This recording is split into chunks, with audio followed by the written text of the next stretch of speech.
వేంపల్లి దగ్గర మా ప్రతినిధి రాజకుమార్ ఉన్నారు. అక్కడ ఎటువంటి సందడి కనిపిస్తుందో అడిగే ప్రయత్నం చేద్దాము. రాజకుమార్, అభిమానులు ఏ విధంగా అక్కడికి వస్తున్నారు, ఎటువంటి జోష్ కనిపిస్తుంది అక్కడ?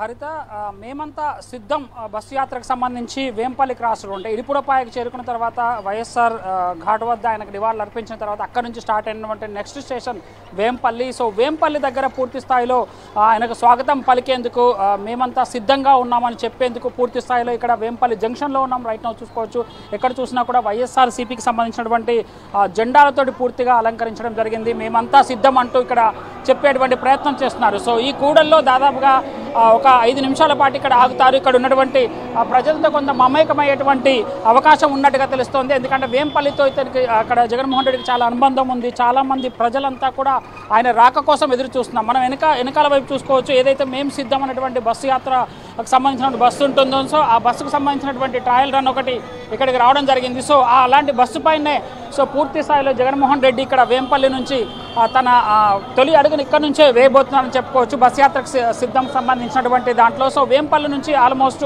ఎర్రగుంట్ల మీదుగా పొద్దుటూరు చేరుకుంటారు. మొత్తం 3 నియోజకవర్గాలు, జమ్మలమడుగు, కమలాపురం నియోజకవర్గంతో పాటుగా పొద్దుటూరు నియోజకవర్గానికి సంబంధించినటువంటి 3 నియోజకవర్గాల్ని కలుపుతూ ఈ యాత్ర కొనసాగుతుంది. దాదాపుగా 115 కిలోమీటర్ల మేర యాత్ర ఇవాళ పూర్తి డే 1లో పూర్తిగా కంప్లీట్ అయ్యేటువంటి అవకాశం ఉంది. మనం చూసుకోవచ్చు, ఇదంతా కూడా చాలా సెన్సిటివ్ ప్రాంతం వేంపల్లి, ఇడుపులపాయ, ఇదంతా కూడా అది దట్టు సీఎం ఇక్కడికి బస్ యాత్ర ద్వారా రాబోతున్నాడు కాబట్టి పూర్తి స్థాయిలో పోలీసుల డిప్లాయ్మెంట్ అంతా కూడా జరిగింది. సో ఈ విధంగానే ఆల్మోస్ట్ నెక్స్ట్ ఎర్రగుంట్లలో కావచ్చు, నెక్స్ట్ జరగబోయేటువంటి ప్రొద్దుటూరు సభ వరకు కూడా ఇలాంటి సిచ్యువేషనే ఉంది. సో ప్రజలంతా కూడా ఆతృతతో ఎదురు చూస్తున్నారు. మొన్నటిదాకా సిద్ధం సభలతో పూర్తి స్థాయిలో ప్రజలకు చేరువయ్యేటువంటి ప్రయత్నం చేసి తాను ఏం చేశాడు అనేటువంటి ఈ 58 నెలల కాలంలో ఏం చేశాడో ప్రజలకు చెప్పేటువంటి ప్రయత్నం చేశాడు హరిత. సో ఇప్పుడు ప్రజల దగ్గర నుంచి ఒక ఫీడ్బ్యాక్ తీసుకోబోతున్నాడు. ప్రజలకు ఏం కావాలి, ప్రజలకి ఏమైతే సుపరిపాలన అందించేటువంటి అవకాశం ఉంటుందో తెలుసుకునేటువంటి ప్రయత్నమే మేమంతా సిద్ధం అనేటువంటి బస్సు యాత్ర అని చెప్పేసి ఇంతకు ముందే ప్రకటించడం జరిగింది. అసలు జగన్మోహన్ రెడ్డి ఏం చెప్తాడనేటువంటి దానిపైన ఉత్కంఠభరితంగా ఎదురు చూస్తున్నారు. 2017లో ప్రజా సంకల్ప యాత్ర ద్వారా ప్రతిపక్ష నాయకుడిగా ఉన్నటువంటి జగన్మోహన్ రెడ్డి నవరత్నాలకి పురుడు పోసుకుంది అంటే ప్రజల్లో ఉండడం వల్ల, ప్రజల వద్దకు వెళ్ళి ప్రజలకు సంబంధించిన సమస్యలు తెలుసుకోవడం వల్ల నవరత్నాలకు పురుడు పోసుకోవడం జరిగింది. ఇవాళ ఆంధ్రప్రదేశ్ సస్యశ్యామలంగా ఉంది అంటే, ప్రతి ఒక్కరి ఇంటికి ఆనందంగా ఉన్నారు అంటే కారణం అతను చేసినటువంటి ప్రజా Sankalpa Yatra. The same way మళ్ళీ అధికారంలో ఉన్నప్పుడు కూడా ప్రజలకు సంబంధించినటువంటి ఫీడ్బ్యాక్ తెలుసుకోవాలి, ప్రజలకి ఏం కావాలని తెలుసుకోవాలంటే ఖచ్చితంగా ప్రజల్లోనే ఉండాలి. 21 రోజులు ప్రజలతోనే ఉంటున్నారు. దాదాపుగా 21 పార్లమెంటు కాన్స్టిట్యూన్సీకి సంబంధించినటువంటి వాటిలలో ప్రతి జిల్లాలో ఒక రోజు సభ ఉంటుంది.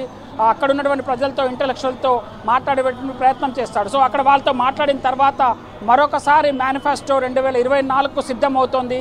కానీ విని ఎరగని రీతిలో ప్రజలకు చాలా అందుబాటులో ఉండే విధంగా ప్రజలు ఏం కోరుకుంటున్నారో అదే తన మేనిఫెస్టోగా ప్రకటించబోతున్నారు. సో దానికి సంబంధించి అంత ఉత్కంఠభరితంగా కొనసాగుతుంది. మొత్తం 4,40,000 కోట్లు ప్రజలకు నేరుగా బెనిఫిట్ అందారు. ఎవరు మిడిల్ మ్యాన్ లేకుండా ప్రభుత్వం నుంచి వచ్చేటువంటి డబ్బు అంటే, ప్రభుత్వం నుంచి వచ్చేటువంటి పథకాలంటే ఖచ్చితంగా ప్రజల వద్దకు చేరేయో అన్నటువంటి ఒక అపోహ ఉన్నటువంటి దాంట్లో పూర్తి స్థాయిలో డైరెక్ట్ బెనిఫిట్ అనేటువంటి స్కీమ్ ద్వారా, నాన్ డైరెక్ట్ ఎన్డీబీటీ, డీబీటీ ద్వారా పూర్తిగా 4,40,000 కోట్లు ప్రజలకు నేరుగా అందించినటువంటి ప్రభుత్వం ఏదైతే ఉందో ఇండియాలో ఓన్లీ వైఎస్ జగన్మోహన్ రెడ్డి ప్రభుత్వం అని చెప్పుకోవచ్చు. వైఎస్ రాజశేఖర్ రెడ్డి నుంచి వచ్చినటువంటి ఆ హ్యుమానిటీని అందిపుచ్చుకున్నటువంటి జగన్మోహన్ రెడ్డి ప్రజలకు ఏం కావాలో అది చేస్తూ ప్రజల మన్ననలు పొందుతున్నారు. 2024కు సంబంధించి మేమంతా సిద్ధంగా ఉన్నామంటూ పూర్తి స్థాయిలో ప్రజల్లోకి వెళ్తున్నారు. ప్రజలు కూడా అందుకు తగ్గట్టుగా ఒకవైపు ఎర్రటెండా ఉన్నా సరే సో ఇక్కడికి వచ్చేందుకు పూర్తి స్థాయిలో ఉత్సాహం చూపుతున్నారని చెప్పుకోవచ్చు. మరి కాసేపట్లో ఇడుపులపాయ నుంచి ప్రారంభమయ్యేటువంటి మేమంతా సిద్ధం బస్సు యాత్రకు సంబంధించి మేము కూడా ఎప్పటికప్పుడు అప్డేట్ ఇస్తున్నాం, చూసుకోవచ్చు. అలాంటి బస్సు ద్వారానే ఇక్కడికి జగన్మోహన్ రెడ్డి మరి కాసేపట్లో రాబోతున్నారు హరిత. Thank you Raj Kumar.